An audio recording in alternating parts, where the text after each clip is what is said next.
All right,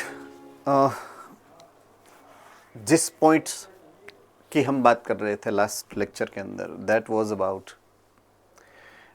the plant tissues, right. And हम जहाँ पे पहुँचे हैं that is about complex tissues.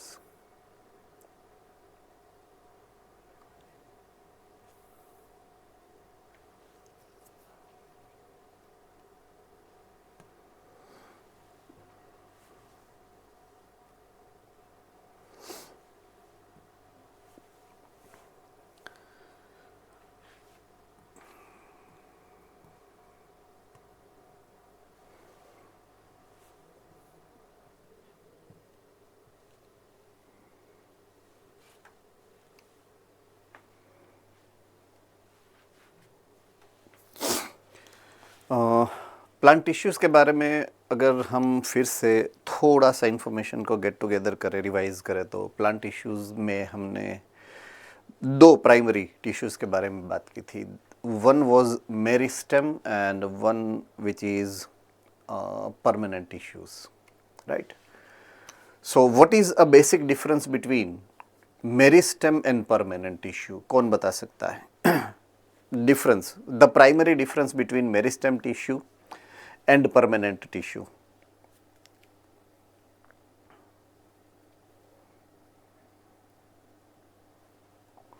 Valsad.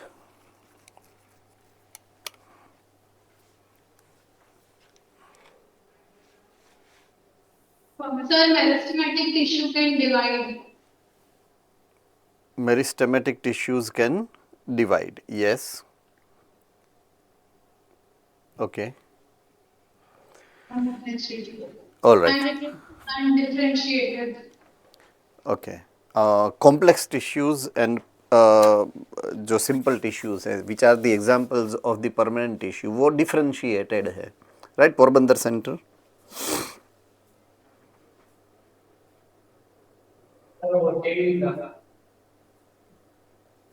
Hello. Okay, same answer है, ऑल राइट, नो प्रॉब्लम। सो एक है अनडिफरेंशिएटेड सेल, एक है डिफरेंशिएटेड सेल। मेरिस्टेम अनडिफरेंशिएटेड है एंड परमानेंट डिफरेंशिएटेड है। परमानेंट ने हमें दो सब ब्रांच की थी, एक थी सिंपल परमानेंट और दूसरी जो हम आज शुरू कर रहे हैं that is complex permanent, right. Okay, so tissues,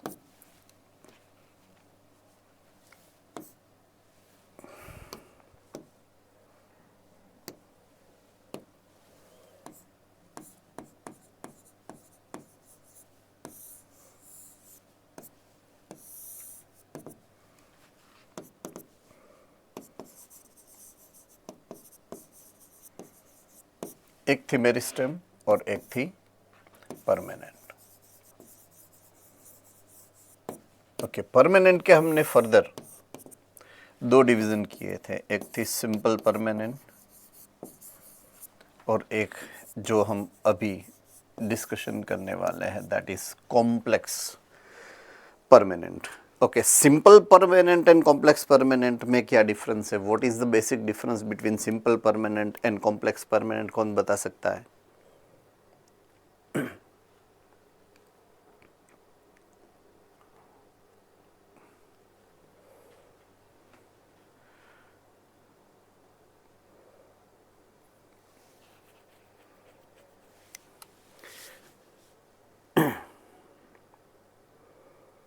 दो सेंटर में से हैंड रेज हुए हैं, बाकी के सेंटर्स में से हैंड रेज नहीं हो रहे हैं।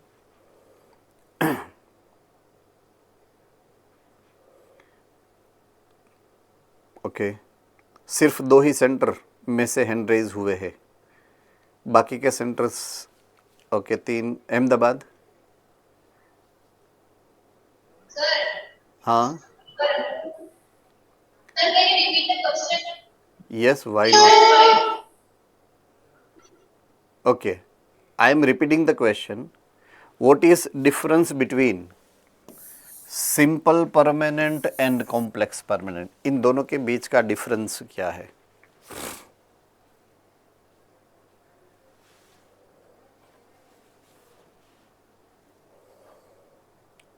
बड़ौदा।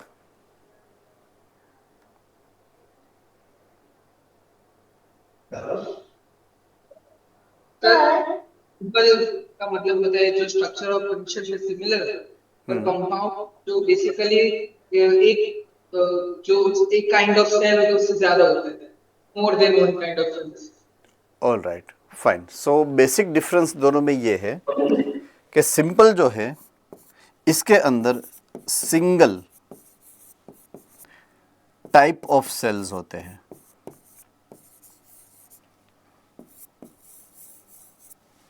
और इसके जो फॉर्मेशन होती है कॉम्प्लेक्स परमानेंट टिश्यू की, यहां पे more than one type of cells होते हैं।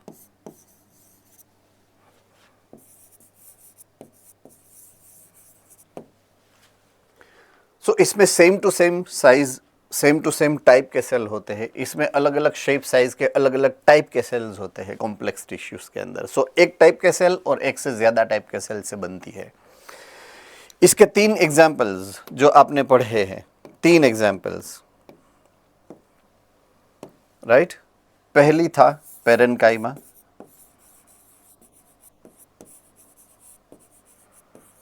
दूसरा था कोलेनकाइमा,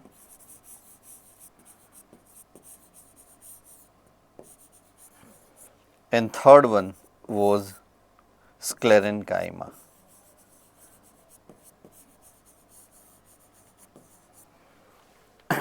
यहां पे हमें जो 2 टाइप समझने हैं उसमें first is xylem and second is phloem. तो कॉम्प्लेक्स टिश्यूज के 2 ही टाइप्स है जो हमें आगे डिस्कशन में लेने हैं, राइट।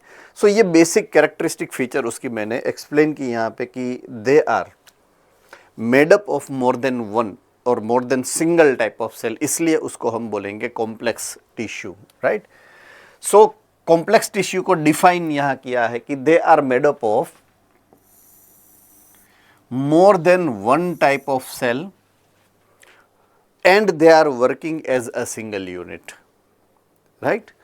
ओके, यहां पे एक एडिशनल जो आइडियोलॉजी है जो आपको बैक ऑफ माइंड में रखनी है वो ये है कि कॉम्प्लेक्स टिश्यू का फंक्शन जो है that is transportation.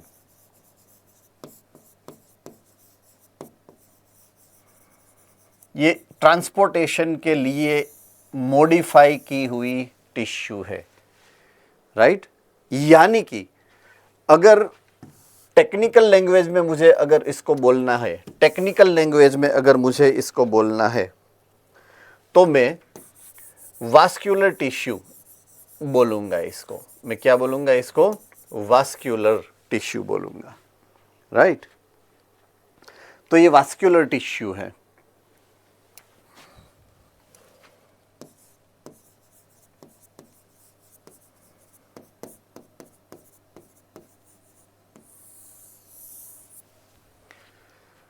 Okay, vascular tissue का ओरिजिन चैप्टर नंबर 3 सबसे पहले टेरिडोफाइट के अंदर आया था।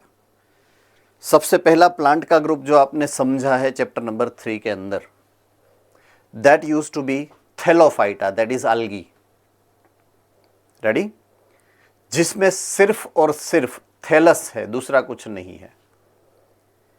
दूसरा ग्रुप जो प्लांट का आपने पढ़ा है उस ग्रुप का नाम है ब्रायोफाइटा, ब्रायो 2। उसके पास 2 ऑर्गन है, एक थैलस है जो फोटोसिंथेसिस करता है, दूसरा राइजोइड है जो अब्जॉर्प्शन करता है सोइल के अंदर से, राइट। तो राइजोइड प्लस थैलस ब्रायोफाइटा, और टेरिडोफाइटा तीसरा ऑर्गन उसके पास आया। पहला ऑर्गन फोटोसिंथेसिस करने के लिए थैलस था, दूसरा अब्जॉर्ब करने के लिए राइजोइड थे, और तीसरा ऑर्गन जो आया उसके पास वो आया ये वास्कुलर टिश्यू वाला stem, right. Vascular tissue stem, ये तीसरा ऑर्गन टेरिडोफाइट में ओरिजिन हुआ। तो किसके लिए हुआ? Again I repeat, transporting of what, plant को ऐसे कैसे मटेरियल, कौन से मटेरियल ऐसे हैं जो प्लांट्स को ट्रांसपोर्ट करने पड़ते हैं, राइट? प्लांट को ट्रांसपोर्ट करने पड़े ऐसे मटेरियल कितने कितने हैं, किसको पता है?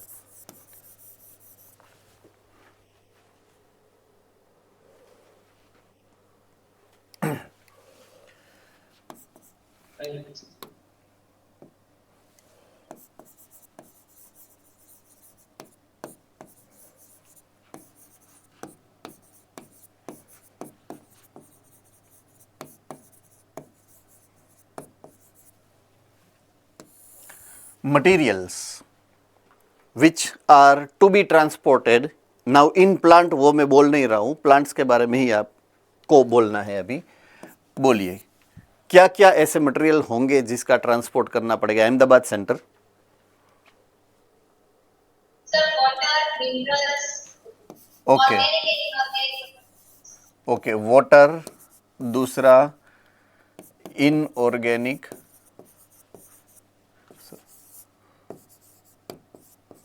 Material,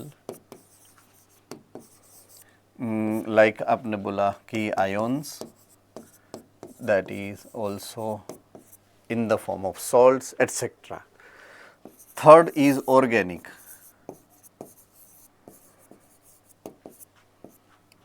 material.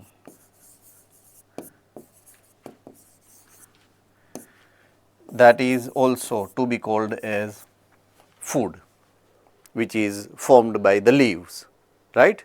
And has to be transported. So water, inorganic material, organic material, anything else? क्या और भी कोई ऐसा मटेरियल होगा जिसका ट्रांसपोर्टेशन करना पड़ेगा प्लांट के अंदर?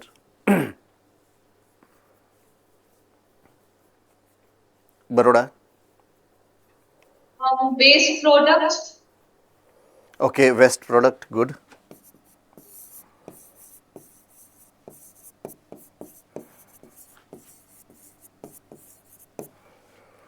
Okay, any other material which has to be transported?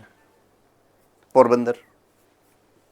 Sir वो हमने चैप्टर 9 में पढ़ा था, वो मेटाबोलाइट्स होती है वो सारी। ओके, तो मैं एक कॉमन हेडिंग दे देता हूं, केमिकल्स, राइट? केमिकल्स के अंदर मैं सेकेंडरी मेटाबोलाइट्स एक नाम ऐड कर देता हूं, इसका type secondary metabolites.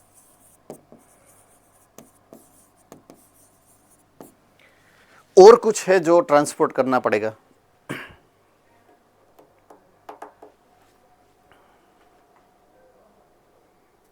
Anything else?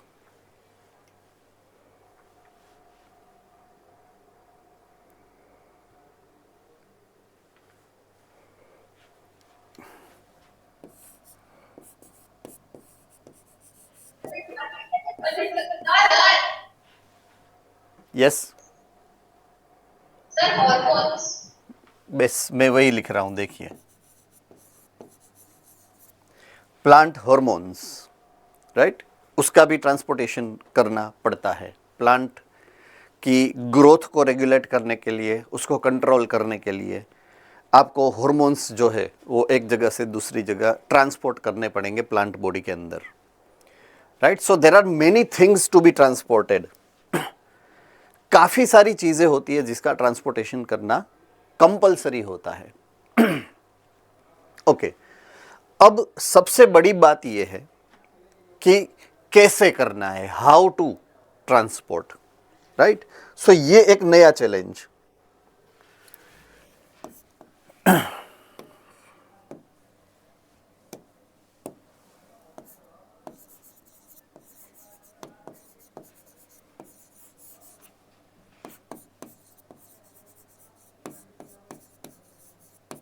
ये हमारे लिए बहुत ही इंपॉर्टेंट है टू अंडरस्टैंड दिस कॉन्सेप्ट जो मैं आपको समझाने जा रहा हूं, राइट? Medium of transport. कोई भी लिविंग ऑर्गेनिज्म हो ना, कोई भी living organism on the earth, starting from bacteria to humans, right? हमारा जो इवोल्यूशन है, हमारी लाइफ जो प्रोड्यूस हुई है, वो वाटर के अंदर प्रोड्यूस हुई है। सबसे पहला से फॉर एग्जांपल बैक्टीरिया था जो ओरिजिन हुआ था, इवोल्व हुआ था, सबसे पहला प्रोकैरियोटिक सेल। तो वो सेल्स पानी के अंदर, right, under the ocean surface वो क्रिएट हुए थे। तो लाइफ का ओरिजिन वाटर है। इसीलिए that is the reason why कोई भी सेल है, सेल के अंदर साइटोप्लाज्म जो वाटर से बना है, तो उसके अंदर कोई भी ऑर्गेनिज्म या कोई भी सेल के अंदर एक लार्ज क्वांटिटी के अंदर वाटर रहता है। से फॉर एग्जांपल आपके बॉडी के अंदर ऑलमोस्ट एज यू नो लगभग 70% of your weight is carried by water. अंदर वाटर से आपके सभी सेल्स भरे हुए हैं। So you have 70% water in your body.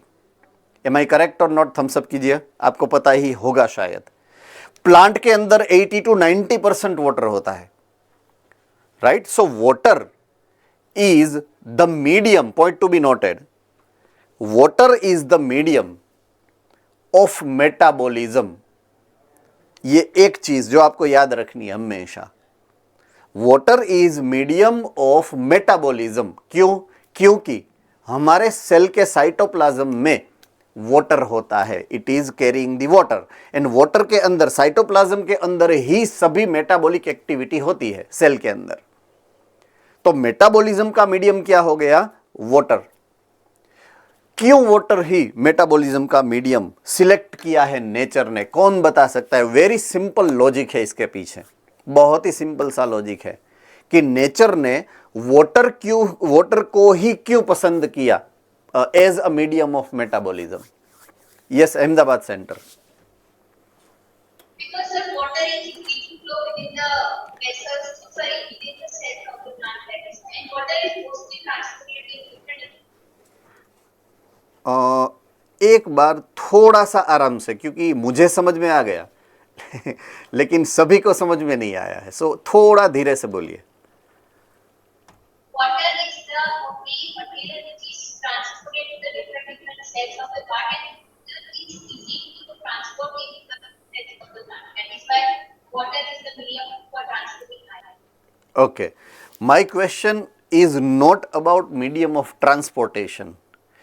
My question is about medium of metabolism. ये पहली चीज आपने जो बोला वो 100% राइट आंसर है, राइट? कि water is medium of transportation, वो 100% राइट है। मैं आपका आंसर गलत है वो नहीं बोल रहा हूं, लेकिन मेरा क्वेश्चन डिफरेंट था। मेरा क्वेश्चन ये है कि water as a medium of metabolism क्यों यूज किया नेचर ने वाटर को ही क्यों पसंद किया, right? Okay, Baroda Tarsali.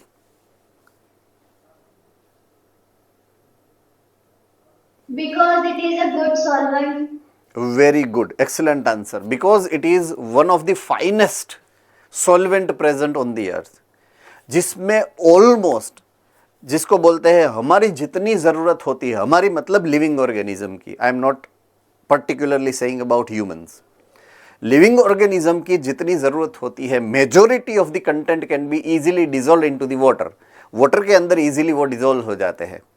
I hope I am very clear about it. So उसकी सॉल्युबिलिटी बहुत अच्छी है, उसकी सॉल्वेंट होने की कैपेसिटी खुद की सबसे बेस्ट है, एंड सबसे बड़ा अवेलेबिलिटी, सबसे बड़ा रीजन है अवेलेबिलिटी। अर्थ के सरफेस में आप देखिए तो 70% से भी ज्यादा अर्थ का जो क्रस्ट है वो वाटर से घिरा हुआ है। सो वाटर इज अबंडेंट, जितना चाहिए उतना है हमारे सराउंडिंग के अंदर। So water has been selected by nature as a medium of metabolism, and that's the reason why it is also selected as medium of transport. Transporting भी easy हो जाता है क्योंकि सॉल्युबिलिटी ज्यादा है। सेम रीजन है, इसलिए मैंने आपको रीजन पूछा, सॉल्युबिलिटी। तो जिसमें सॉल्युबिलिटी अच्छी है उसकी फ्लूइडिटी अच्छी है, फ्लूइडिटी एंड सॉल्युबिलिटी जिसकी अच्छी है वो एज अ बेस्ट मीडियम काम कर सकता है, इसलिए water is selected as a medium of transport. ये फर्स्ट चीज है, राइट? ये सबसे फर्स्ट चीज है जो आपको याद रखनी है, राइट? ओके, अब ट्रांसपोर्टेशन के मटेरियल के बारे में फिर से बात करते हैं। तो हमने इसके बारे में अभी बात कर ली है। अब हमारे पास ये ऑप्शन है जिसको हमें ट्रांसपोर्ट करना है, और ट्रांसपोर्ट करने के लिए हमको उसके रोड मैप को डिजाइन करना पड़ेगा। मटेरियल कौन से हैं? तो ये है मटेरियल। करेगा कौन ये काम? वाटर कर देगा। वाटर मीडियम है और ये सभी को ट्रांसपोर्ट होना है। अब मीडियम ऑफ ट्रांसपोर्ट हमने डिजाइन कर लिया है, वाटर को सिलेक्ट हो गया है वाटर, लेकिन through which mean of transport,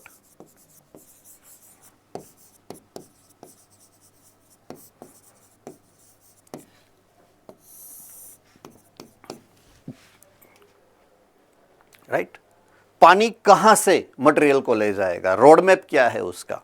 तो वो है वास्कुलर टिश्यूज।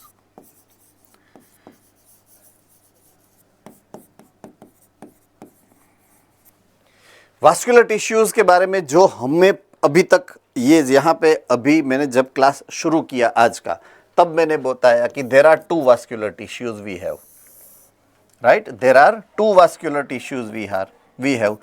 एक है जाइलम और दूसरी है फ्लोएम।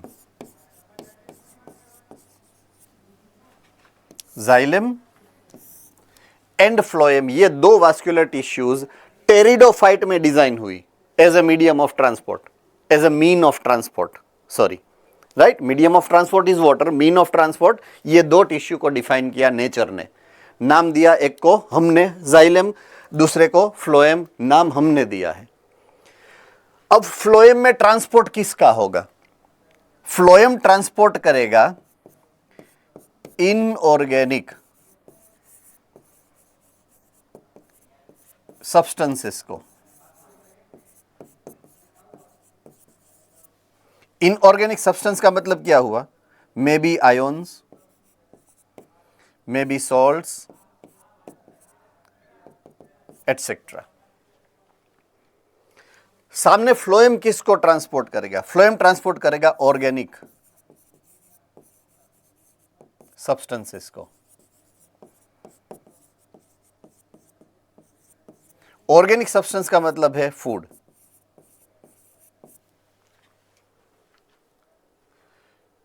लेकिन किस में मिक्स करके ले जाएगा? तो यहां पे भी वाटर ही ले जाएगा उनको, और यहां पे भी उसको वाटर ही लेके जाएगा। Do remember this. हमें आज तक ये आइडिया ही नहीं था कि फ्लोएम में भी वाटर ही फ्लो होता है। हमें सिर्फ आज तक यही आइडिया था कि xylem transport water and phloem transport food, but technically हमें इसको ऐसे समझना है। आज से हम ये फिनोमिना को, ये स्ट्रक्चर को विथ दीज फंक्शन याद रखेंगे कि जाइलम के अंदर इनऑर्गेनिक सब्सटेंस एंड वाटर का ट्रांसपोर्ट होता है, एंड फ्लोएम के अंदर ऑर्गेनिक सब्सटेंस वाटर के साथ फ्लो होते हैं एंड ट्रांसपोर्ट होते हैं। All right, this is the first thing to be remembered. Okay, अब डायरेक्शन ऑफ ट्रांसपोर्ट की बात करूं मैं, डायरेक्शन ऑफ ट्रांसपोर्ट। तो सबसे पहले इनऑर्गेनिक सब्सटेंस की बात करते हैं। तो इनऑर्गेनिक सब्सटेंस जिसका मेन सोर्स है सॉइल, सॉइल के अंदर इनऑर्गेनिक सब्सटेंसेस या वाटर खुद या तो एयर, मींस अपना पूरा एटमॉस्फेयर इनऑर्गेनिक सोर्सेस से भरा है, राइट। और लिविंग ऑर्गेनिज्म को हमारी जरूरत है ऑर्गेनिक मटेरियल। हमारा बॉडी किससे बना है? ऑर्गेनिक मटेरियल से। प्लांट का बॉडी भी किससे बना है? ऑर्गेनिक मटेरियल से, राइट। 4 टाइप के ऑर्गेनिक मटेरियल की हमने बात की थी। एक कार्बोहाइड्रेट्स, दूसरा लिपिड्स, तीसरा प्रोटीन एंड चौथा न्यूक्लिक एसिड। ये चारों के चारों मटेरियल प्लांट बना सकता है, हम नहीं बनाते हैं। We are not synthesizing the food but plant do synthesizing the food. तो प्लांट के पास ऐसी मशीनरी है जिसको हम बोलते हैं फोटोसिंथेटिक मशीनरी, राइट। लीव्स के अंदर क्लोरोप्लास्ट है जो फोटोसिंथेसिस करते हैं। You all know about it because वो चैप्टर ऑलरेडी सब सेंटर्स के अंदर हो चुका है। तो जैसे ही एटमॉस्फेयर में से carbon dioxide CO2 and water जो आएगा सॉइल में से, इन दोनों का कॉम्बिनेशन होगा क्लोरोप्लास्ट के अंदर, right, and it will be getting converted into glucose. पूरा फ्लो आपको पता है, पूरी इक्वेशंस आपको पता है, राइट। तो कैसे कार्बन डाइऑक्साइड फिक्स होके कार्बोहाइड्रेट में कन्वर्ट होता है, ग्लूकोज में कन्वर्ट होता है, ग्लूकोज कन्वर्ट होता है कार्बोहाइड्रेट में, एंड कार्बोहाइड्रेट जो है वो सबसे पहला और सबसे सिंपल मोस्ट ऑर्गेनिक मटेरियल है जो बनता है। अगर उसको लिक्विड जो सेल के अंदर मौजूद है, लिक्विड दैट इज साइटोप्लाज्म, उसके अंदर आप ग्लूकोज को रिलीज कर दोगे ऐसे ही, तो ग्लूकोज विल बी यूटिलाइज्ड। तो हम उसको ऐसे ही रिलीज नहीं कर सकते हैं, रिड्यूसिबल शुगर है वो, रिड्यूसिबल शुगर, तो उसको नॉन रिडक्शनल या तो नॉन रिड्यूसिबल सुक्रोज में कन्वर्ट करते हैं। किसको किसको याद है ये मैकेनिज्म?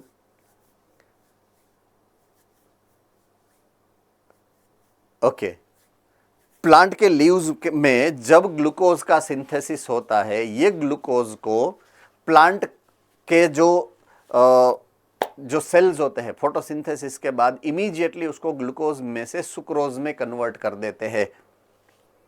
नॉन रिड्यूसिंग शुगर है सुक्रोज, एंड ग्लूकोज जो है वो रिड्यूसिंग शुगर है। ये फेनोमेना किसको याद है? हैंड रेज करिए फटाफट, चलिए। ओके, सो मीजोफिल सेल्स जो होते हैं जब वो फोटोसिंथेसिस करते हैं तो मीजोफिल जो सेल उसके अंदर ही ये सुक्रोज बन जाती है। तो सुक्रोज जो है वो अभी ट्रांसपोर्ट करनी पड़ेगी वहां से। ट्रांसपोर्टेशन किसका होगा? सुक्रोज का। किसका होगा? सुक्रोज का। कहां पे होगा?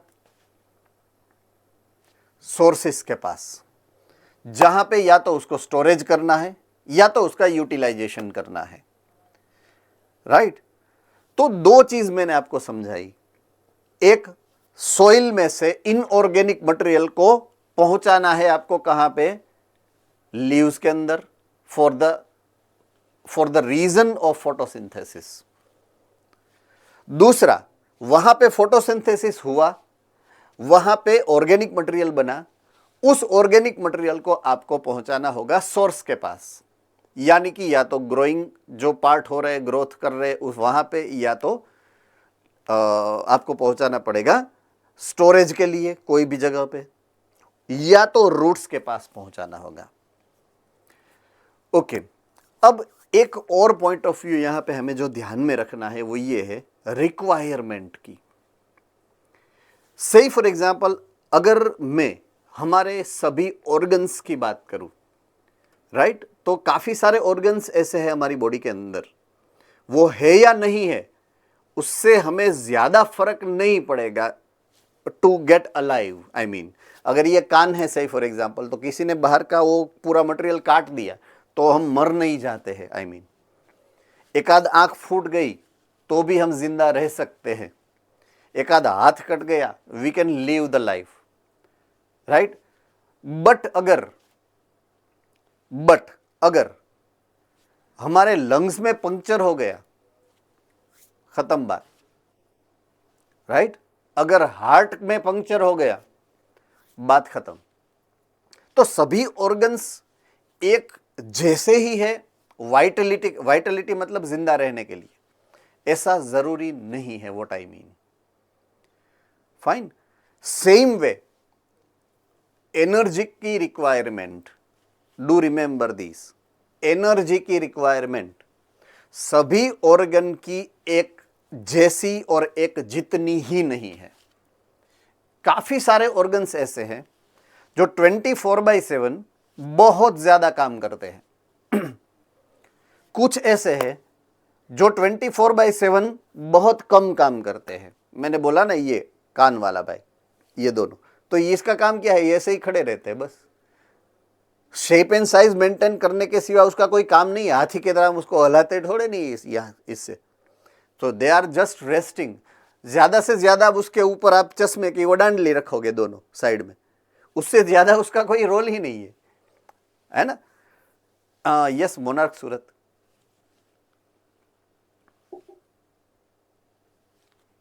Sir, yes sir. आपने वो बोला कि लंग्स में पंचर हो जाता है तो पर्सन की डेथ हो सकती है, तो टाइम पर चले गए तो इलाज हो सकता है। और ज़्यादातर ऐसा इसलिए नहीं हो सकता है, पंक्चर होने के बाद उसके अंदर से हवा निकल जाएगी बेटा। तो वो जितनी स्पीड में से हवा निकलेगी उतनी स्पीड में आप डॉक्टर के पास पहुंच ही नहीं सकते हो। That's the reason, right. So usually ऐसा नहीं हो सकता, इट इज़ नॉट पॉसिबल कि लंग्स में पंचर हो गया सही फॉर एग्जाम्पल एंड आप बच सकते हो। ऐसा रेयरली, रेयरेस्ट रेयरली में भी हो सकता है। I don't think so it is possible, right. हाँ, ऐसा छोटा सा ऐसा पंचर हो गया जो हार्डली अफेक्ट करे ऐसी जगह पे सही फॉर एग्जांपल तो हो सकता है, बट एल्वियोलार रीजन में पंचर होने से it is not possible as I can predict, I mean, right. ऐसा कहीं पे लिखा हुआ ऐसा ज़रूरी नहीं है। There are many cases which are abnormally happening inside living world. Living world में सभी का एक्सेप्शन होता ही है, तो 100% श्योरली कोई बोल नहीं सकता है, राइट। सबसे बड़ा एग्जाम्पल अपने प्रेमानंद जी महाराज है ना, right. He is living without kidney since 21 years. Kidney के बगैर कोई रह नहीं सकता है, but he is a challenge for medical people like us. तो मेडिकल में challenges are always there, medical में exceptions are always there, but usually it is not possible, that's what I mean. Okay, मैं energy की requirement में था। काफ़ी सारे ऐसे ऑर्गन्स हैं जिसकी एनर्जी की रिक्वायरमेंट कंपलसरी ज़्यादा है। उसमें सबसे बड़ा नाम हमारे बॉडी के अंदर ब्रेन का है। ब्रेन सबसे ज़्यादा एनर्जी कंजप्शन में एनर्जी को सबसे ज़्यादा कंज्यूम करता है, what I mean, right. So energy का कंज्यूम क्यों करता है? बिकॉज उसके लिए उसको वर्क इतना है कि उसके वर्क को मैनेज करने के लिए उससे सबसे ज़्यादा शुगर, ग्लूकोज चाहिए। तो जब आपको भूख लगती है तो सबसे पहला यहाँ से आता है सिग्नल, माथा दुखने लगता है। भूख लगी और आप खाना नहीं खाते हो तो तुरंत ही headache will be the first effect what you observe, right. अगर है तो, है ना, that is the most prominent requirement, I mean. अगर ऊपर कुछ है तो की ही बात है ये, राइट। सो जो सबसे पहली फीलिंग आएगी, इफेक्ट आएगी, वो आपके ब्रेन के ऊपर आएगी, क्योंकि brain requires the energy. So plant की बॉडी के अंदर वो रीजन है रूट। डू रिमेंबर, प्लांट की बॉडी में जो सबसे ज्यादा एनर्जी कंजप्शन वाला रीजन है दैट इज रूट्स। अब रूट क्यों है उसके बारे में बहुत ही सिंपल एक्सप्लेनेशन है। रूट को भी 24/7 काम करना पड़ता है। रूट का काम क्या है? एब्जॉर्प्शन। रूट का काम क्या है? अब्जॉर्प्शन। अब आप बात करोगे एब्जॉर्प्शन में उसको क्या करना है, राइट। एब्जॉर्प्शन किसका किसका होता है? कौन से ऐसे मटेरियल है जो रूट एब्जॉर्ब करती है सॉइल में से? किसको पता है? सॉइल में से रूट एब्जॉर्ब किसको करता है? Okay, Valsad centre. Sir, nutrients, water, minerals. Okay, लिख रहा हूं मैं यहाँ पे, nutrients, minerals and water, right. Nutrients, minerals and water. Okay, Valsad हो गया ना। ओके, दूसरा कोई would like to answer the question? अगर है तो।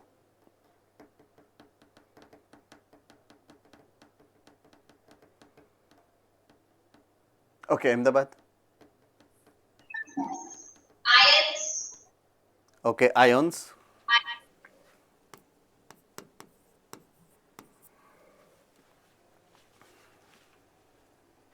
बरोड़ा?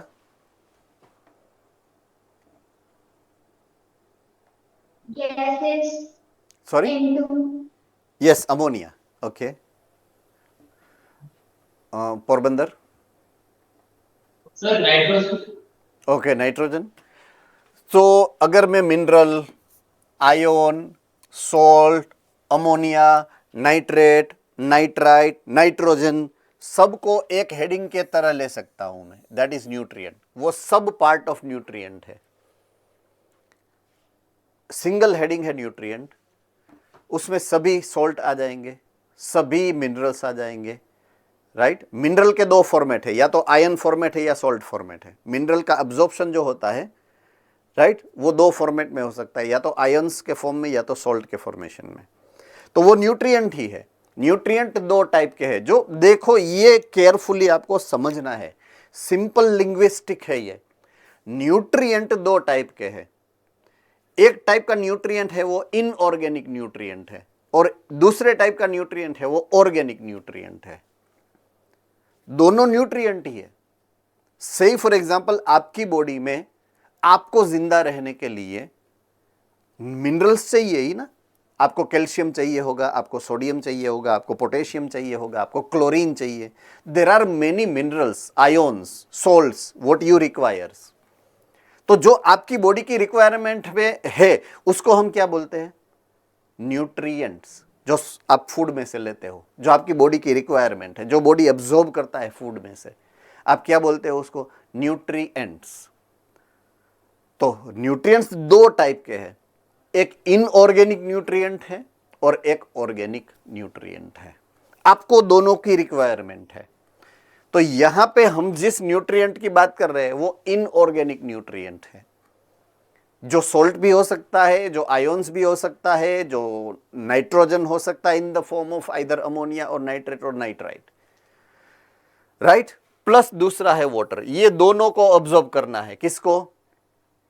रूट को। रूट ऑब्जॉर्ब किसको करता है? वाटर प्लस उसके अंदर न्यूट्रिएंट्स, राइट। तो न्यूट्रिएंट जो होते हैं, न्यूट्रिएंट उसमें जो मिनरल्स, जो आयोन्स होते हैं in the form of ions, तो आयन अगेन दो टाइप के हो सकते हैं। एक होता है नेगेटिव, एक होता है पॉजिटिव। पता है सबको कि नहीं पता है? पक्का पता है? ओके। सो से फॉर एग्जाम्पल अगर वो चार्ज्ड नहीं है, राइट, अगर वो चार्ज्ड नहीं है तो क्या होगा? उसका एब्जॉर्प्शन हो सकता है या नहीं हो सकता है? नहीं हो सकता, बिकॉज वो इनएक्टिव होता है। इनएक्टिव है तो वाटर में डिजोल्व ही नहीं होगा। अंडरस्टूड? जो चीज वाटर में डिजोल्व होगी उसी को वाटर एब्जॉर्ब कर सकता है, रूट एब्जॉर्ब कर सकता है वाटर के साथ। Do remember this. So charge होना पड़ता है उसको। तो चार्ज दो ही टाइप के हो सकते हैं, या तो पॉजिटिव या तो negative. So ion can be of two type, positive and negative. Okay, अब इसके साथ मुझे परमिएबिलिटी को अटैच करना पड़ेगा। कॉन्सेप्ट में मुझे एक और चीज को इंट्रोड्यूस करना पड़ेगा, that is permeability. Do remember chapter number 8, plasma membrane and permeability. There are two types of permeability what you have gone through. एक है सेमी परमिएबिलिटी और एक है सिलेक्टिव परमिएबिलिटी। आई रिपीट, एक है सेमी परमिएबिलिटी, एक है सिलेक्टिव परमिएबिलिटी। तो परमिएबिलिटी का मतलब यह होता है कि जब प्लाज्मा मेम्ब्रेन के थ्रू कोई भी चीज या तो बाहर से अंदर या अंदर से बाहर जाए तो उस फेनोमिना को हम बोलेंगे परमिएबिलिटी। वो मेम्ब्रेन परमिएबल है अगर वो एक्सचेंज करता है तो, वो इम्परमिएबल है अगर वो एक्सचेंज नहीं करता है तो परमिएबिलिटी के हिसाब से ये नेगेटिव या पॉजिटिव आयोन्स में से कौन से आयोन्स ऐसे हैं जो परमिएबल है और कौन से ऐसे आयोन्स हैं जो इम्परमिएबल है? किसको पता है? कौन से ऐसे आयन्स हैं नेगेटिव या पॉजिटिव? एक है इम्परमिएबल और एक है परमिएबल।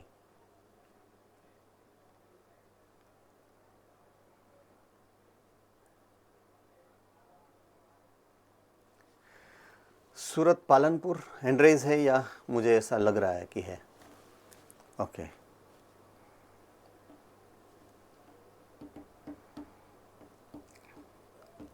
ओके फोटोसिंथेसिस कौन से सेंटर्स के ऊपर आपके टीचर्स ने ले लिया है? फोटोसिंथेसिस जिस सेंटर में फोटोसिंथेसिस चैप्टर ऑलरेडी फिनिश हो गया है, ऐसे हैंड रेज तो करो प्रॉपरली ताकि मुझे पता चले।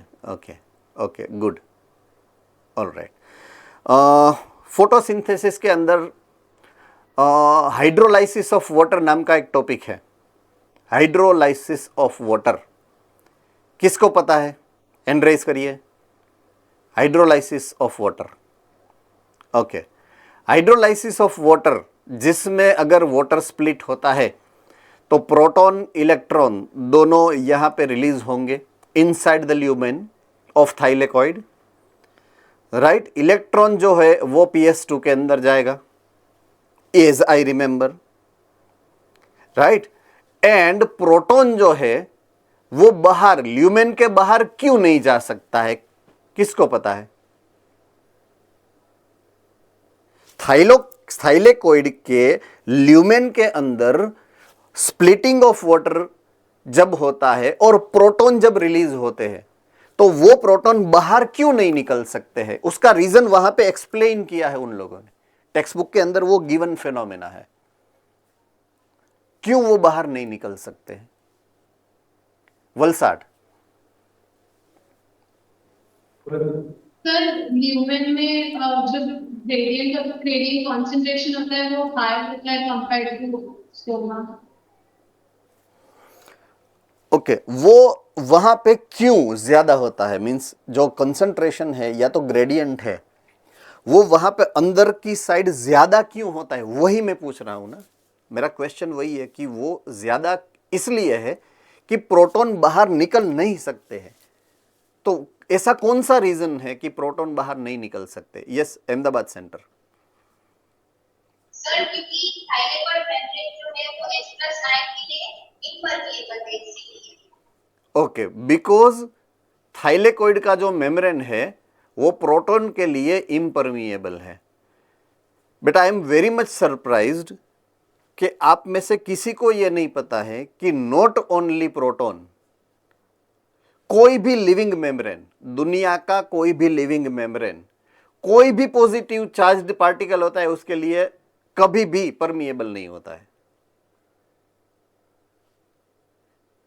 प्लाज्मा मेम्ब्रेन भी नहीं होता है, टोनोप्लास्ट भी नहीं होता है, कोई भी जो लिविंग मेम्ब्रेन है ना, कोई भी पॉजिटिव चार्ज्ड पार्टिकल के लिए उसकी परमिएबिलिटी होती ही नहीं है।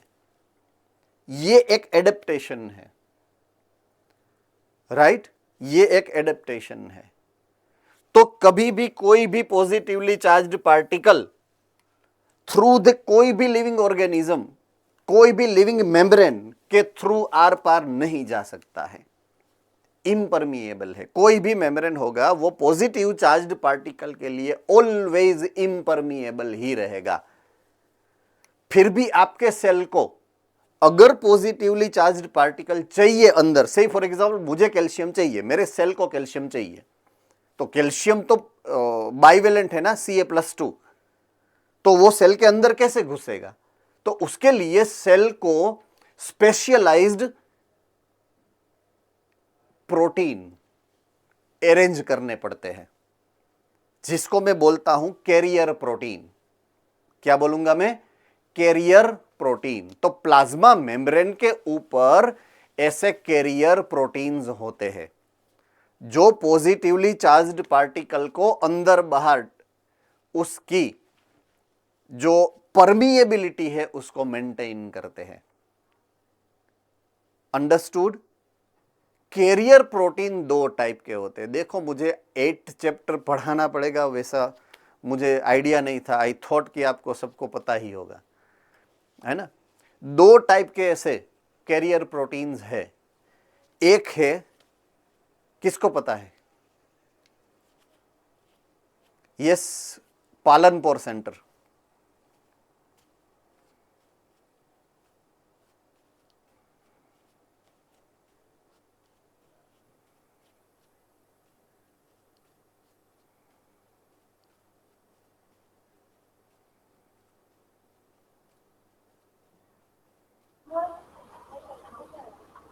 one peripheral and second integral. Okay, one is peripheral and second is integral. Okay.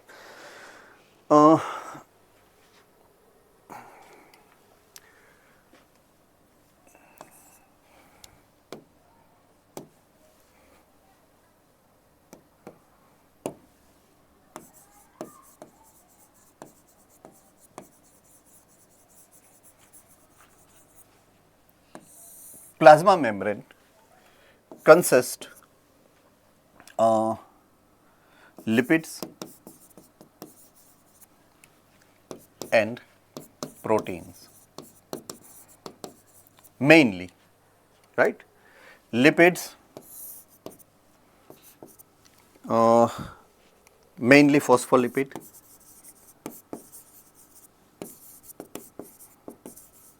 and दूसरा है कोलेस्टेरॉल. प्रोटीन्स आर टू, एक पेरिफेरल और एक है intrinsic.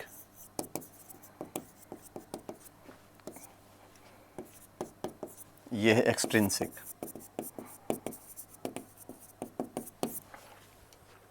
Right. Intrinsic, that is embedded, can be subdivided into two. Right? एक को मैं बोलूँगा X, दूसरे को बोलूँगा Y, तो ये दो टाइप कौन से हैं? अब फर्दर डिवीजन मुझे करना पड़े इंट्रिंसिक प्रोटीन का दो टाइप में, तो वो कौन से होंगे?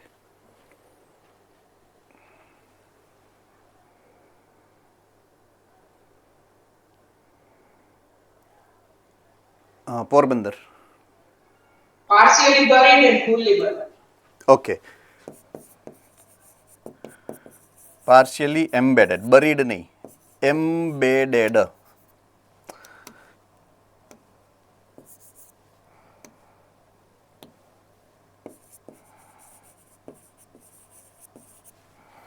और fully embedded.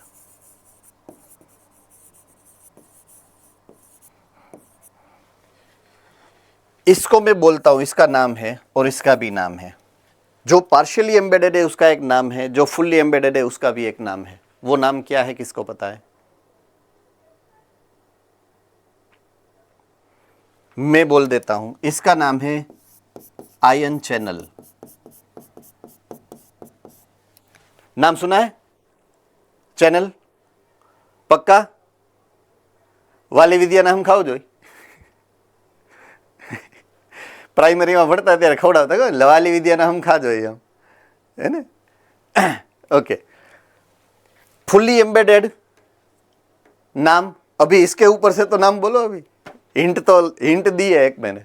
Sir, iron pump. Yes, exactly right. They are pumps, right. This are responsible for which kind of transport?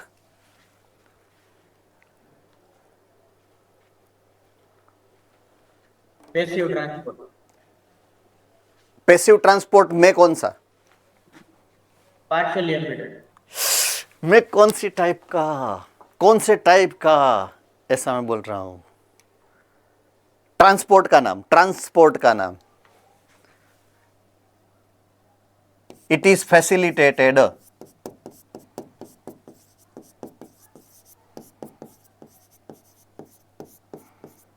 I hope I M clear.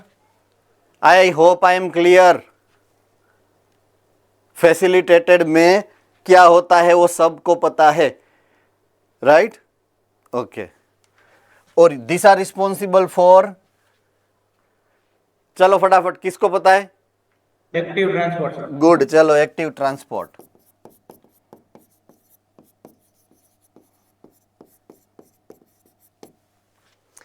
ये दोनों में एक स्पेशलिटी है, दोनों स्पेसिफिक है. पॉइंट टू बी नोटेड, दोनों specific है. Specific का मतलब क्या होता है पता है? अगर कैल्शियम के लिए बना है तो कैल्शियम को ही आने देगा, सोडियम नहीं आएगा उसमें से. उसको स्पेसिफिसिटी बोलते हैं. अंडरस्टूड और नॉट? यस और नो? कौन मेंटेन करता है? कैसे उसके पास ये कैरेक्टरिस्टिक फीचर है? कौन सा ऐसा स्ट्रक्चर इसके पास, इन दोनों के पास है कॉमनली एक स्ट्रक्चर है जिसकी वजह से ये स्पेसिफिक बन जाते हैं? ऐसे स्ट्रक्चर का नाम किसको पता है? पोरबंदर? Sir protein. वो तो ये खुद प्रोटीन ही है ना, ये रहा देखिए, प्रोटीन ही है सब। उस प्रोटीन का नाम क्या है?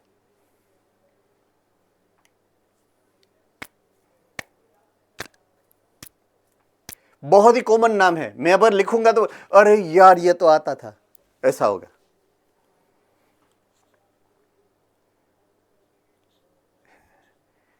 प्रोटीन साइड चेन, मैं बोल रहा हूं प्रोटीन साइड, नाम नहीं है ये, प्रोटीन साइड चेन बोलते हैं उसको, जिसका नाम है एक्स। तो वो एक्स क्या है?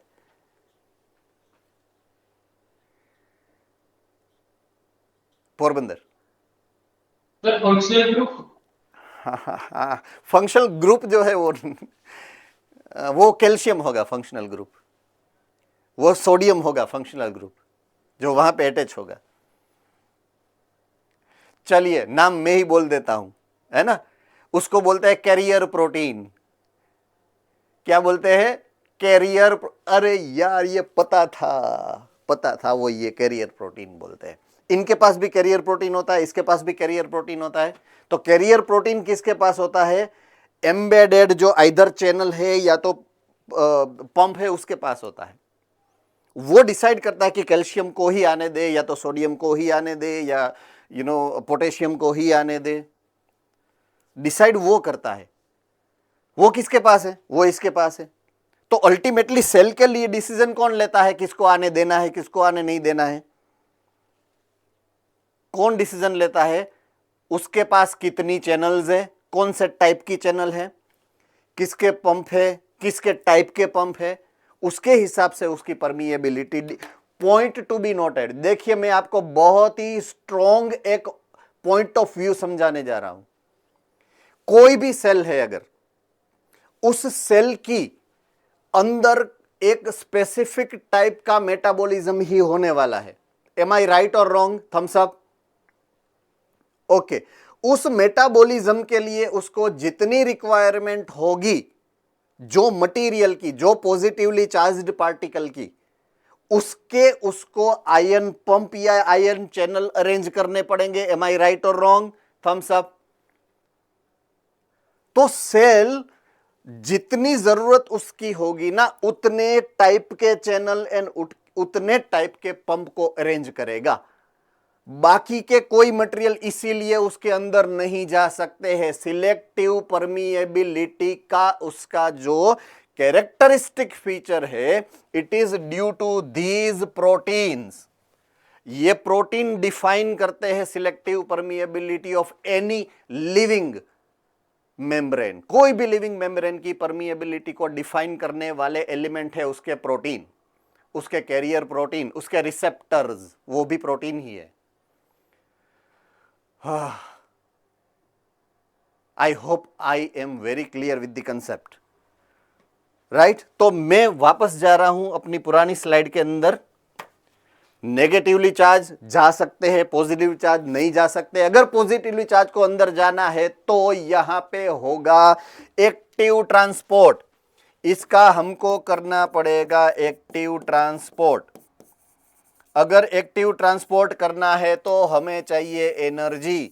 तो 24/7 उसको एनर्जी चाहिए होगी, रूट को एनर्जी चाहिए होगी 24/7। इसलिए रूट सबसे ज्यादा कंज्यूम करता है फूड को ऊपर से नीचे जाना पड़ता है। सिंथेसाइज कहां पे होता है? लीव्स में। उसको जाना कहां, ट्रांसपोर्ट कहां करना पड़ता है? रूट के अंदर, राइट? ओके, अब जो पार्ट ग्रो करता है ऊपर की तरफ, क्योंकि प्लांट ग्रो कहां पे करेगा? टिप रीजियन में, तो वहां पे भी फूड को जाना पड़ेगा। तो फूड को नीचे भी जाना पड़ेगा, फूड को ऊपर भी जाना पड़ेगा। दोनों, both the direction can be maintain with respect to transport of food. But अगर मैं वाटर की बात करूं, वाटर जब जाइलम के अंदर वाटर एंड मिनरल का जो ट्रांसपोर्ट होगा वो सिर्फ नीचे से ऊपर की तरफ सिंगल डायरेक्शन में ही होने वाला है, नीचे नहीं आना है उसको वापस। It is rule. Ready? Okay fine. तो अब एक्चुअली मैं स्टार्ट करने जा रहा हूं कॉम्प्लेक्स टिश्यू के दो टाइप को। पहला है जाइलम, दूसरा है phloem, according to the data sheet which is given in to the book. तो जाइलम क्या है? वास्कुलर टिश्यू है जो करता है transport of water and mineral from root to stem and leaves. ये है यूनिडायरेक्शन।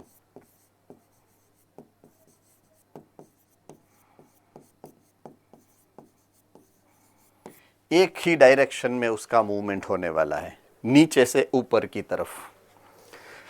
फ्लोएम की अगर मैं बात करूं, फ्लोएम भी वास्कुलर टिश्यू ही है, राइट?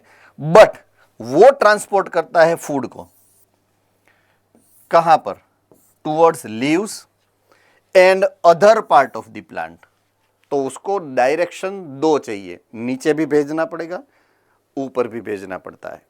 फूड दोनों तरफ ट्रांसपोर्ट होता है। देखिए यहां पे अगर आप डायग्राम्स देखोगे, यहां पे जो दिया गया है डायग्राम, तो डायग्राम के अंदर ये दो टाइप की टिश्यू आपको दिया। एक टिश्यू में सिर्फ यूनि डायरेक्शन, नीचे से ऊपर जा रहा है एरो, यहां पे एरो एक नीचे आ रहा है एक ऊपर आ रहा है। सो मीन्स ये जो है दोनों, उसमें ये जो है डायग्राम, यहां पे ये जाइलम का डायग्राम है और ये फ्लोएम का डायग्राम है। दोनों टाइप यहां पे एक के बाद एक दिए गए हैं, राइट? सो एक है जाइलम और एक है phloem.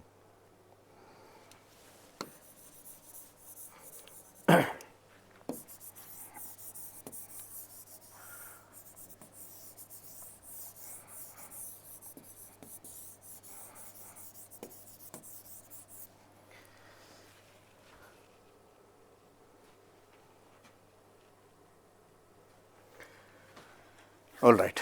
Now first comes the xylem tissue, right? तो ये जाइलम के अंदर कितने कितने टाइप्स के टिश्यूज है उसके बारे में है। तो अगर मैं बात करूं जाइलम या तो फ्लोएम दोनों की,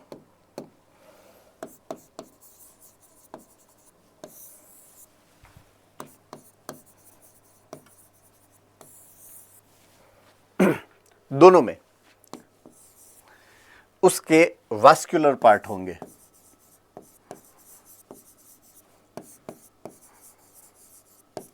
वास्कुलर पार्ट मतलब ऐसे पार्ट जिसके अंदर से वाटर के साथ या तो इनऑर्गेनिक मटेरियल या तो ऑर्गेनिक मटेरियल को ट्रांसपोर्ट होना है, उसको बोलेंगे हम वास्कुलर पार्ट, जिसमें से फ्लो होगा, राइट? फ्लो जिसमें से होगा, ऐसे पार्ट।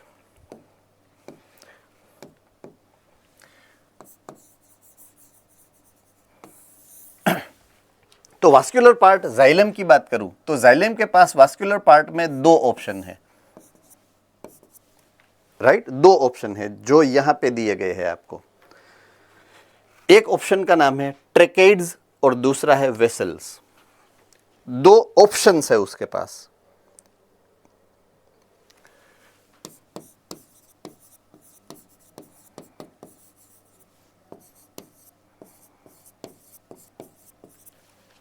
या तो होगा ट्रेकेड या तो होगा वेसल। अब ट्रेकेड एंड वेसल कहां पे होगा? ये होगा जिम्नोस्पर्म्स में और ये होगा एंजियोस्पर्म में।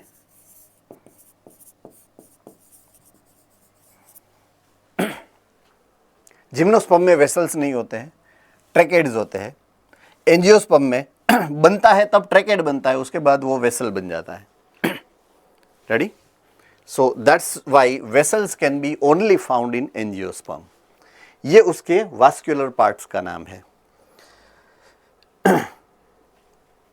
ओके, दूसरे दो एलिमेंट जो यहां पे दिए गए हैं, एक का नाम है जाइलम फाइबर और एक है जाइलम पेरेन्काइमा।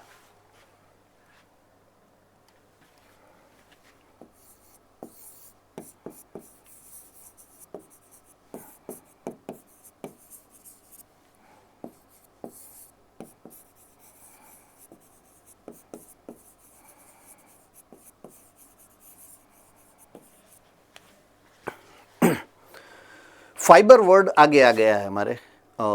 जो 3 टाइप के बेसिक टिश्यूज हमने पढ़े, simple, permanent tissue. Simple permanent tissue का पहला जो पार्ट था दैट वाज पेरेन्काइमा। सेकंड जो टाइप था वो था कोलेनकाइमा, एंड द थर्ड जो टाइप था वो था स्क्लेरेनकाइमा। स्क्लेरेनकाइमा 2 टाइप के आपको पढ़ाए गए हैं। There are 2 types of sclerenchymata tissue. एक था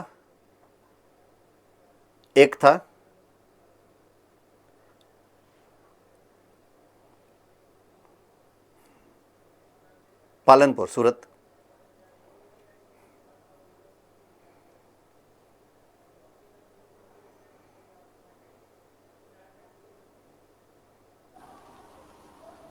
One is fiber and second sclerite. Yes, so वही फाइबर है ये।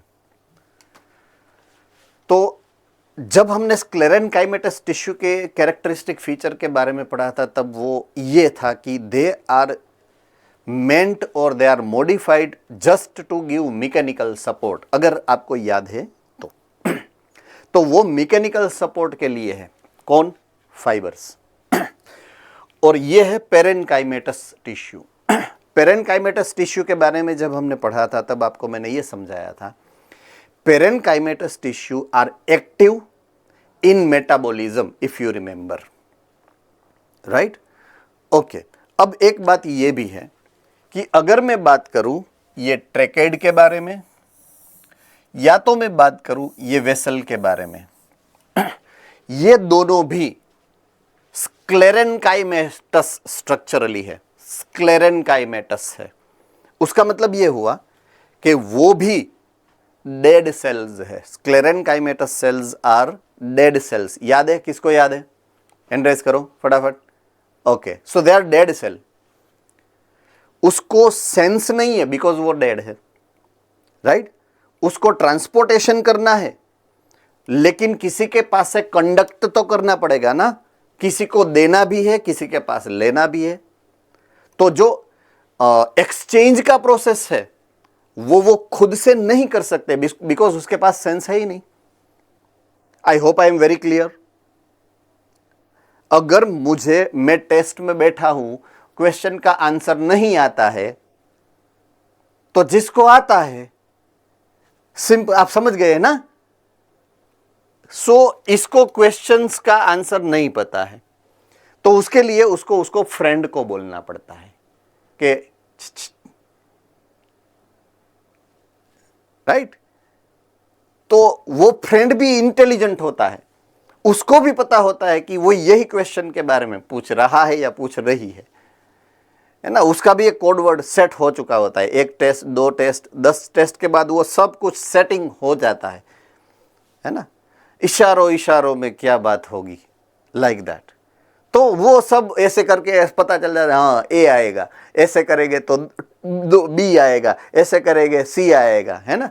तो ये सब सेटिंग्स वो इशारों में हो जाती है। लेकिन वो करता कौन है? वो तो दूसरा है, हमें तो आता ही नहीं है ना, इनको तो आता ही नहीं है।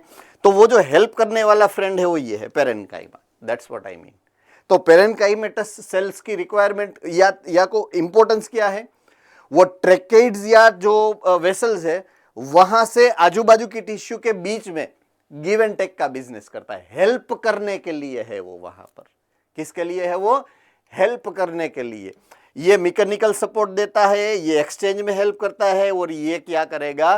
ट्रांसपोर्टेशन करेगा। आई hope I am very clear about this parts. Ready? सबको पता चल गया है? सेम टू सेम अगर मैं फ्लोएम की बात करूं, तो फ्लोएम के अंदर ये 3 पार्ट तो है ही। यहां पे जैसे 2 पार्ट है, यहां पे सिंगल पार्ट है, राइट? एक एडिशनल सेल भी उसके पास होगा, लेकिन वो हम पहले इसको निपटा लेते हैं, उसके बाद उसकी बात करेंगे, राइट? तो जाइलम टिश्यू के अंदर ट्रेकेड है। Tracheid are made up of long cylindrical cell, narrow and thick and lignified wall. देखिए लिग्निफाइड वॉल, लिग्निन का मतलब क्या होगा? Dead cells.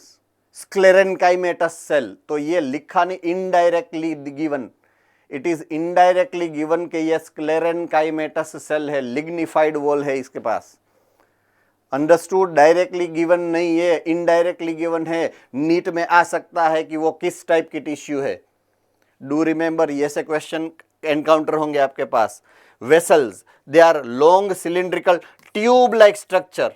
ये सेल है और ये ट्यूब है, दैट इज डिफरेंस। ये सेल है, सिंगल सेल है, ये ट्यूब है। देखिए ये ट्यूब है, ऐसे ये ऐसे ट्यूब है, तो ये ट्यूब्यूलर स्ट्रक्चर है और ये सेल्यूलर स्ट्रक्चर है, राइट? ये ट्यूब्यूलर स्ट्रक्चर है और ये सेल्यूलर स्ट्रक्चर है। सेल्यूलर स्ट्रक्चर बाजू बाजू में अरेंज होते हैं, एक सेल ये हुआ, दूसरा सेल उसके बाद एडजेसेंट चिपक जाएगा उसके साथ, तो एक में से दूसरे में जाएगा, दूसरे में से तीसरे में जाएगा, ऐसा होगा। सो ऐसे कंडक्ट करेंगे वो। सो ये हो गए आपके ट्रेकेड और ये हो गया आपका वेसल। वेसल क्यों? ट्यूब है इसलिए ट्यूब को वेसल बोलते हैं, याद है? ट्यूब को क्या बोलेंगे हम? वेसल। तो वेसल क्या है? ट्यूब लाइक स्ट्रक्चर है, composed of many units called xylem element. काफी सारे जाइलम एलिमेंट्स से बनता है। Xylem fibre, right? So they are lignified. Lignified का मतलब क्या हुआ? डेड सेल स्क्लेरेनकाइमेटस है, बराबर है, राइट? निग्लिजिबल सेंट्रल ल्यूमन होता है, सेंट्रल ल्यूमन नहीं होता है उसके अंदर। और पेरेनकाइमा लास्ट, लिविंग सेल है, थिन वॉल्ड है एंड सेल्यूलोज की उसकी सेल मेम्ब्रेन है, right? So that these are, जिसको बोलते हैं कि important characteristic features of the various component of xylem. सभी का अलग अलग फीचर है, इन सभी का अलग अलग इंपॉर्टेंस है। चलिए अब हम बात करेंगे सेम वे फ्लोएम की, after discussing the functions and types. Xylem दो टाइप की होती है। जब जाइलम बनती है, राइट, जब जाइलम बनती है तो जाइलम का एक पार्ट बनेगा, थोड़ा ग्रोथ ज़्यादा होगा, जाइलम का दूसरा पार्ट बनेगा, थोड़ा ग्रोथ ज़्यादा होगा, जाइलम का तीसरा, तो 1 बाय 1 बनती है। Xylem means pipeline. जो पाइपलाइन बनेगी, पहले एक पाइपलाइन थी, बाद में रिक्वायरमेंट बढ़ गई तो दूसरी पाइपलाइन ऐड हुई, तीसरी पाइपलाइन ऐड हुई, चौथी पाइपलाइन। जो सबसे पहले जो पाइपलाइन बनी थी ना, सबसे पहले पाइपलाइन बनी थी, उसको हम क्या बोलते हैं? प्रोटोजाइलम। क्या बोलेंगे? Protoxylem. They are called primary xylem, क्योंकि वो पहले बनती है, प्राइमरी जाइलम बोलते हैं। So they made first. अगर प्राइमरी जाइलम में जो पहले बनता है उसको हम क्या बोलते हैं? प्रोटोजाइलम। क्या बोलते हैं? Protoxylem. Okay. In stems protoxylem is situated towards the centre. Stem की बात करें तो उसमें प्रोटोजाइलम जो होता है वो सेंटर में होता है। ओके। अब दूसरा टाइप है मेटाजाइलम। पहले बनता है उसको प्रोटोजाइलम बोलते हैं, उसके बाद जो ऐड होगा ना उसको क्या बोलेंगे? Metaxylem. In primary xylem the elements which are formed later, जो बाद में ऐड होते हैं, उसको हम बोलते हैं metaxylem, right? In stem metaxylem is situated towards the periphery, बाहर की साइड होते हैं, सेंटर में नहीं होते हैं, राइट? स्टेम की बात हो रही है। स्टेम के अंदर प्रोटोजाइलम अंदर होता है, मेटाजाइलम बाहर की तरफ होता है, राइट? सो से for example it is the structure कि देखिए यहां पे ये जो छोटे छोटी पाइपलाइन है, छोटी छोटी पाइपलाइन, ये पुरानी पाइपलाइन है, जब प्लांट छोटा था तब बनी थी, राइट? जब प्लांट बड़ा हुआ तो इससे बड़ी पाइपलाइन आ गई, उससे भी बड़ी पाइपलाइन, सबसे बड़ी पाइपलाइन। तो ये जो बाद की पाइपलाइन है दे आर मेटाजाइलम, और ये पुरानी छोटी छोटी पाइपलाइन है वो प्रोटोजाइलम है। तो छोटी छोटी पाइपलाइन या पहले पाइपलाइन जो बनी है क्या है? वो प्रोटोजाइलम, एंड बाद में जो पाइपलाइन ऐड हुई वो है metaxylem. I hope I am very clear with this, right? ये सेंट्रल पार्ट है और ये पेरिफेरल पार्ट है। तो ये स्टेम का क्रॉस सेक्शन है। तो जिसमें प्रोटोजाइलम कहाँ पे है? सेंटर में है, और मेटाजाइलम कहाँ पे है? पेरिफेरल रीजन में है। So that way there are two types of xylem, protoxylem and metaxylem. Okay. एक और इंपॉर्टेंट वर्ड यहां पे हाईलाइट किया गया है जो शायद आपके ध्यान में आया हो या नहीं आया हो, मुझे नहीं पता है, लेकिन आना चाहिए, राइट? और वो है प्राइमरी जाइलम। यहां पे मैंने दोनों जगह पे देखिए अंडरलाइन किया है उस वर्ड को, प्राइमरी जाइलम। प्राइमरी फ्लोएम भी होता है, प्राइमरी पेरेन्काइमा भी होता है, प्राइमरी एक्स भी होता है, प्राइमरी वाई भी होता है, प्राइमरी मेरिस्टेम भी होता है। याद आ गया? याद आ गया? प्राइमरी मेरिस्टेम डिफाइन करो। प्राइमरी मेरिस्टेम किसको बोलते हैं? प्राइमरी मेरिस्टेम किसको बोलेंगे? चलो फटाफट।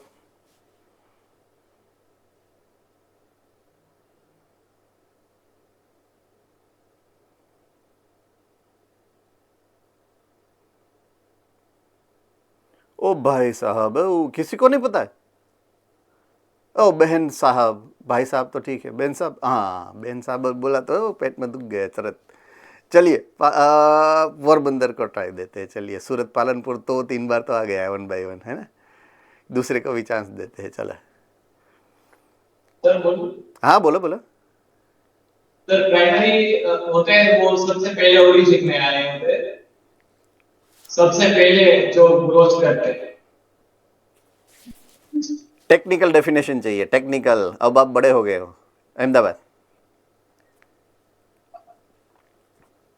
All apical meristem and intermediary meristem are primary meristem.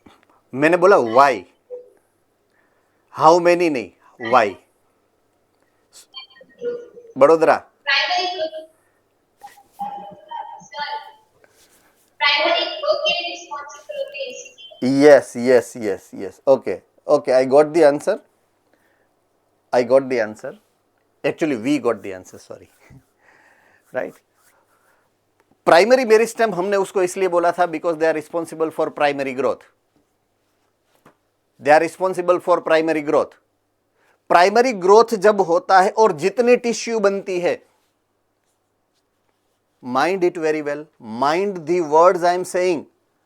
Primary growth जब होता है और जितनी टिश्यूज उसमें बनती है उसको हम प्राइमरी टिश्यू बोलेंगे। वो जो जाइलम होगा वो होगा प्राइमरी जाइलम, वो जो फ्लोएम बनेगा वो होगा प्राइमरी फ्लोएम, वो जो पेरेन्काइमा बनेगा वो होगा प्राइमरी पेरेन्काइमा, वो जो रूट बनेगा वो होगा primary root. I hope I am very clear. अगर मैं बोलूं कि सेकेंडरी जाइलम तो उसका मतलब क्या होगा? वो ऐसा जाइलम है जो सेकेंडरी मेरिस्टेम ने बनाया है और सेकेंडरी ग्रोथ में बना है, तो उसको मैं बोलूंगा सेकेंडरी जाइलम। सेकेंडरी टिश्यूज है वो। और सेकेंडरी टिश्यू कौन बनाएगा? Secondary meristem. मतलब लेटरल मेरिस्टेम में से जो प्रोड्यूस होगा वो जाइलम होगा secondary xylem. I hope I am very clear about it. Right? Okay. चलिए नेक्स्ट स्टेप में जाते हैं हम। यस, ये 2 वर्ड है यहां पर। एक वर्ड है एंड आर्क, एंडार्क, और एक है एग्जार्क। ऐसा 2 वर्ड दिया है यहां पर। मैं मतलब समझाता हूं दोनों का। हमने इस डायग्राम को डिफाइन किया था अभी, उसका मतलब समझा था अभी कि क्या है। ये पेरिफेरल रीजन है ऊपर का जो है,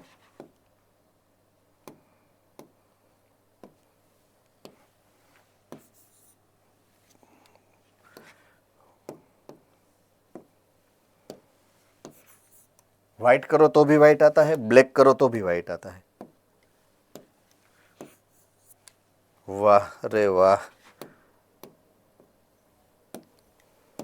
चलिए यहां पे हम जाते हैं। देखिए ये ब्लैक किया, निकला कुछ और ही। हाँ, तो ब्लैक के लिए मुझे कौन से भगवान को प्रार्थना करनी पड़ेगी?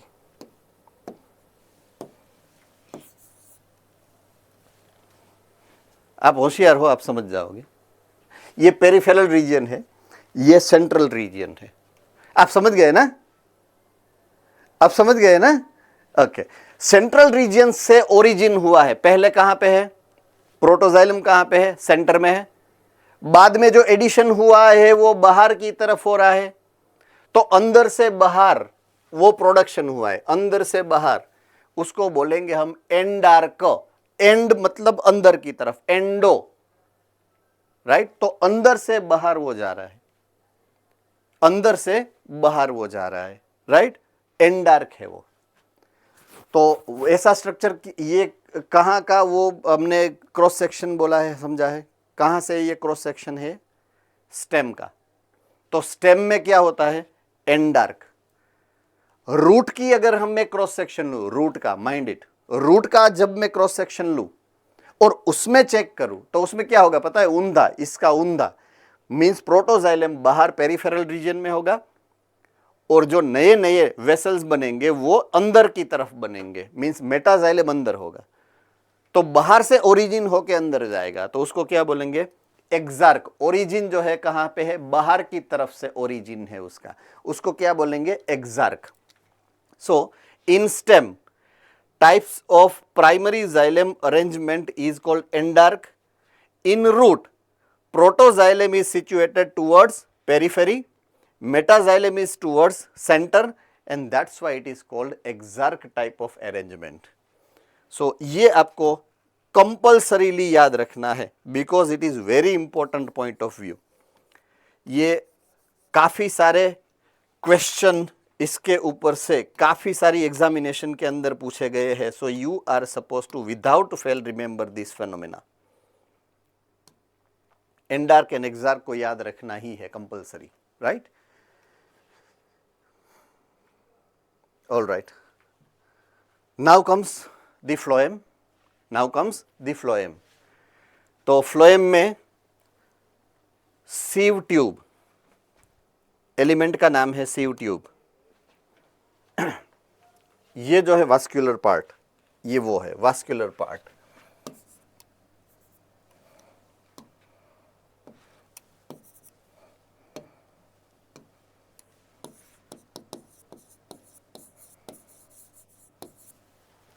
सो यहां पे फ्लोएम के अंदर वास्कुलर पार्ट एक ही है, उसका नाम है सीव ट्यूब। बाकी second third same to same. यहां पे जाइलम फाइबर है, यहां पे मैं लिखूंगा फ्लोएम फाइबर, राइट? यहां पे जाइलम पेरेन्काइमा है, यहां पे मैं लिख दूंगा फ्लोएम पेरेन्काइमा।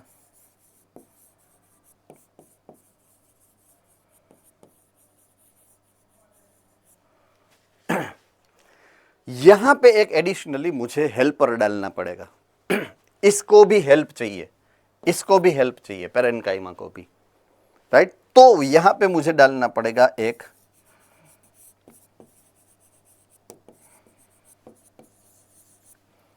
हेल्पर या तो कंपेनियन सेल को। तो ये एक एडिशनल फीचर है। अब ये क्यों, उसकी रिक्वायरमेंट क्या है? बहुत ही लॉजिकल एक्सप्लेनेशन जो इजीली आपको समझ में आ सकता है। ये सीव ट्यूब है, फ्लोएम एलिमेंट है, जिसको ट्रांसपोर्ट करना है ऑर्गेनिक सब्सटेंस का।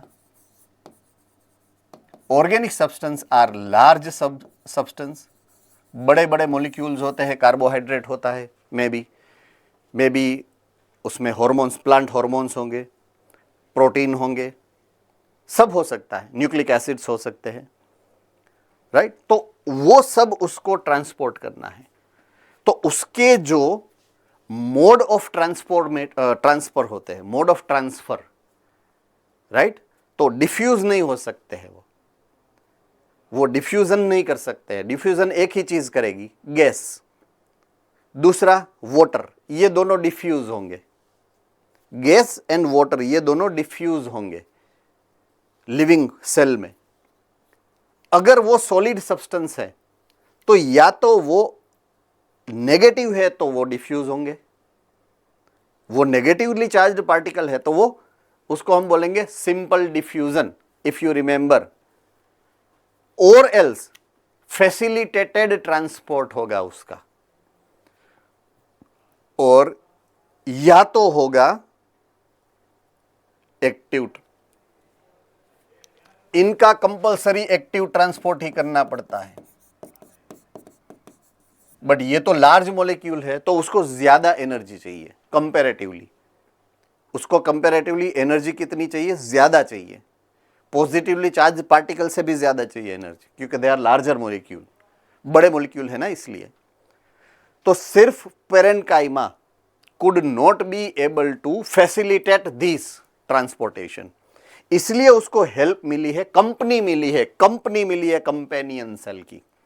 तो यहां पे फ्लोएम में इसलिए 3 में नहीं काम चल सकता है, चौथा एलिमेंट एक ऐड हुआ है जिसको हम बोलेंगे कंपेनियन सेल। वो लार्ज क्वांटिटी में रेस्पिरेशन करके एटीपी प्रोड्यूस करके उसको एक्सचेंज करने में हेल्प करता है। फाइन, सो ये एडिशनली उसमें इसलिए एड ऑन हुआ है।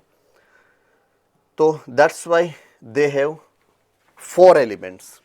तो फ्लोएम टिश्यू का फर्स्ट एलिमेंट है सीव ट्यूब। सीव ट्यूब क्या है?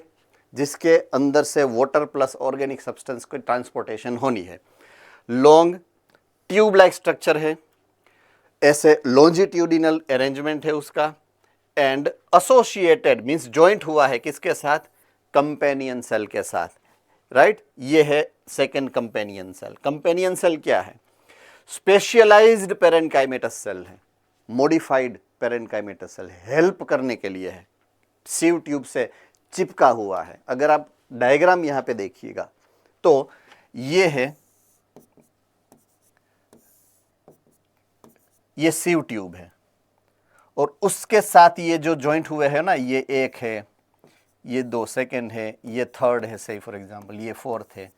ये जो है ये कंपेनियन सेल है जो अटैच हुए हैं किसके साथ? सीव ट्यूब के एलिमेंट के साथ। ये सीव ट्यूब का एलिमेंट है और ये जो सेल यहां पे दिख रहा है वो कंपेनियन सेल है। कंपेनियन सेल सीव ट्यूब के साथ अटैच्ड होते हैं, उसके साथ जॉइंट हुए हैं, राइट? ओके, क्यों जॉइंट हुए हैं? एज आई सेड कि they are the for the provision of extra ATPs which are required for active transport of the molecules, right? Okay, third element है वो है पेरेन्काइमा, जो जाइलम में पेरेन्काइमा है, सेम टू सेम पेरेन्काइमा यहाँ पे भी है। जाइलम में जो उसका रोल था यहाँ पे सिमिलर रोल है। So long tapering cylindrical cells है, डेंस साइटोप्लाज्म वाले है, न्यूक्लियस है उसके पास, लिविंग सेल है इसलिए। एंड लास्ट में फ्लोएम का fibre, again same kind of fibres are found in xylem. उसका वहाँ पे भी एक ही था, मैकेनिकल सपोर्ट देना, यहाँ पे भी सेम फंक्शन है, मैकेनिकल सपोर्ट देना। Composed of sclerenchymatous tissue, right? They are generally absent in primary phloem. Primary phloem में ये नहीं होता है, राइट? सेकेंडरी फ्लोएम में ही होता है इन डाइकोटिलीडोनस। मोनोकोटिलीडोन्स में सब में होता है, बट डाइकोटिलीडोन्स अगर होंगे तो उसमें प्राइमरी फ्लोएम जब होता है तो उसके अंदर पेरेन्काइमा नहीं होता है, सॉरी फ्लोएम फाइबर्स नहीं होते हैं। Only in secondary phloem they will be found. ये एक इम्पोर्टेंट पॉइंट है जो आपको हाईलाइट करना है एमसीक्यू के लिए, ये पॉइंट जो यहाँ पे दिया गया है, right?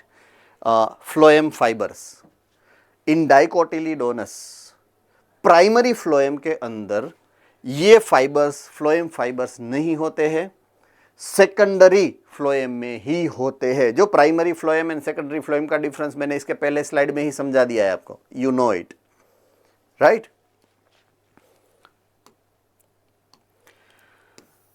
Okay,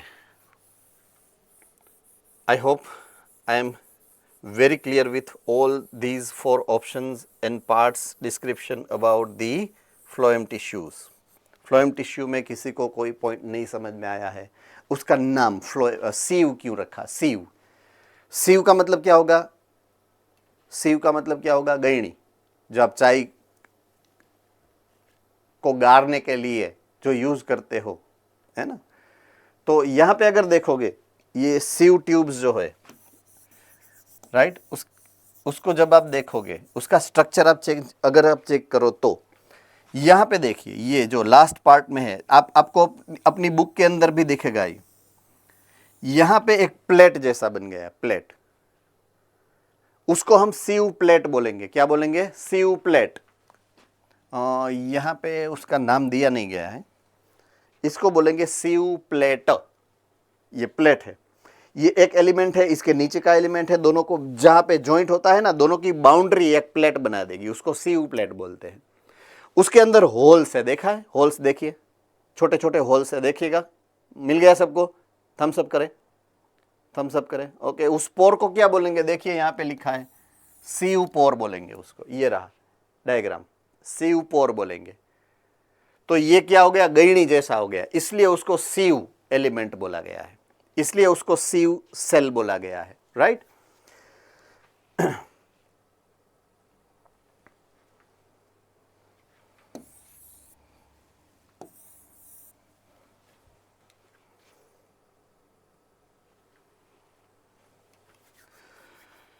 fine. Vascular tissues, उसमें जो फ्लोएम होता है, जैसे जाइलम के दो टाइप थे वैसे फ्लोएम का दो टाइप है, protoxylem, metaxylem. Same way protophloem and metaphloem, there are two types of phloem. तो प्रोटोफ्लोएम क्या है? जो पहले बने वो प्रोटोफ्लोएम है, एंड जो बाद में बनेंगे फ्लोएम उसको हम मेटाफ्लोएम एलिमेंट्स बोलेंगे। Fine, so that's all about the phloem tissues. Phloem tissues यहाँ पे खत्म होती है, राइट? एंड ये जो इंफॉर्मेशन है, ये जो डेटाबेस है नीचे दिया गया है, अगर मैं उसको थोड़ा सा डिफाइन कर दूं तो आपके आजू बाजू में जो भी एटमॉस्फेयर है उसमें आपको अप्रोक्सीमेटली 7000 स्पीसीज की बात नहीं हो रही है, राइट? एंजियोस्पर्म की स्पीसीज की बात हो रही है, टोटल स्पीसीज नहीं। एंजियोस्पर्म की स्पीसीज कितनी मिलेगी? 7000 स्पीसीज आपको अपने आजू बाजू के एटमॉस्फेयर के अंदर मिलती है। ये डेटाबेस इंपॉर्टेंट है आपके लिए। 7000 एंजियोस्पर्म स्पीसीज है। अगर मैं उसके वास्कुलर टिश्यू की बात करूं, वास्कुलर टिश्यू, राइट,